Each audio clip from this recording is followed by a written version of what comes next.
All right, today we're not just exploring a story, we're decoding a blueprint. In this explainer, we're going to break down a philosophical project for, well, systematically dismantling reality and building a brand new world from the ashes of the old. It's all laid out in our source material. Okay, let's just dive right in with what the source calls the final lesson. This one's single idea, to stare right into the abyss without fear, that's the core principle. It's the key that unlocks the door for a complete subversion of, well, everything we think we know. So we're going to follow the 14 stages of the Prince of Darkness's return. But I want you to think of it less like a simple horror story and more like a tutorial, a how-to guide, and a dark, transformative philosophy known as the gay science of the abyss, which kind of seems to be a nod to Nietzsche's idea of finding joy and meaning in a world where the old values are gone.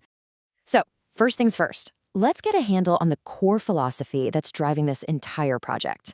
It's a worldview that totally reframes destruction, not as some terrible end, but as a necessary and, believe it or not, a creative form of progress.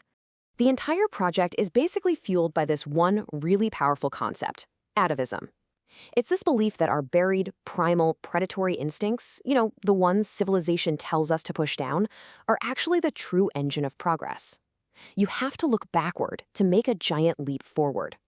And you might be asking, how is this atavistic strength actually unleashed? Well, it happens through a process our source calls slothing. Just picture a snake shedding its skin. It's like a spiritual molting, casting off that restrictive layer of traditional morality to reveal the raw, powerful being that was underneath all along. Okay, so we've got the theory down, and now let's see how this philosophy gets put into practice. The very first act is the most critical, and it all centers on the subversion of secret architecture, turning a powerful symbol of collective faith completely on its head. So check this out, because this transformation is everything. The prince's first move is to take over a ruined cathedral. It stops being a house of prayer for everyone and becomes a laboratory of the individual. Think about that. It's now a site for radical alchemical experimentation, where the self isn't meant to be saved, but to be completely reforged. And this shows us exactly how that philosophy is made real inside its new laboratory. This isn't just an abstract idea. It is physically anchored to the world through a very specific ritual.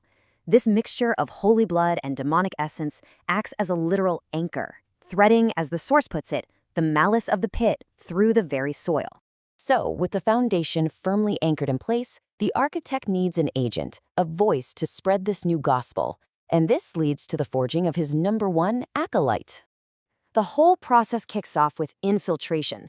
See, the prince first shows up in the village as a disguised saint. He doesn't preach damnation, not at all. Instead, he plants these little seeds of self-love and doubt, framing traditional virtue as nothing more than a narrow cage. Then he takes this figure of piety, this saint, and performs a radical transformation. He literally fuses the man with a demonic gargoyle. This creates the high priest of this new celestial heresy, a being who physically embodies the entire philosophy. And this brings us to the preacher's whole purpose. He's a living monument to the abyss, specifically designed to inhabit the holy while serving the dark. And from his perch on the clock tower, another piece of subverted architecture, by the way, his sermons are meant to conduct the frenzy of the masses down below.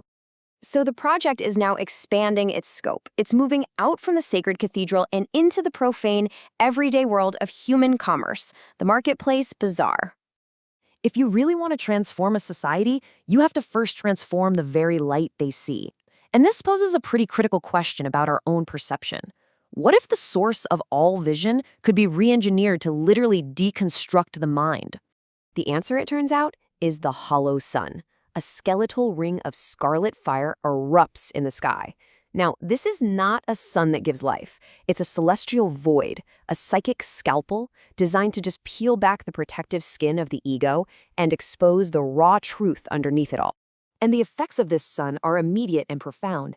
It turns the center of commerce into a threshing floor for souls. It triggers a mass frenzy where people literally tear off their social masks. And at the very center of it all, a new altar rises, cementing the city's new identity as a cradle for a will that is both cruel and creative. Okay, so at this point, the world has been physically remade and the psyche of its people totally rewired.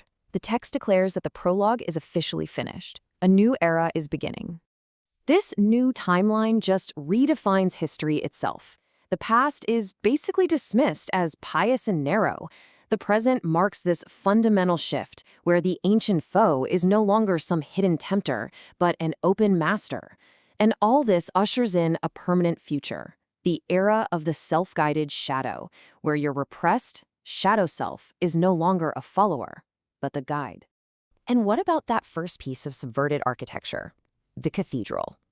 It now stands as the perfect monument to this new philosophy. Its hollowed-out form isn't seen as a sign of decay, but of wisdom, a physical testament to the truths that can only be found in the void, truths the daylight can never teach you. This leaves us with a final, pretty provocative thought to chew on. After all this architectural and psychological re-engineering, was this grand project truly about conquering the world? Or was it an elaborate blueprint for mastering the internal landscape of the human soul?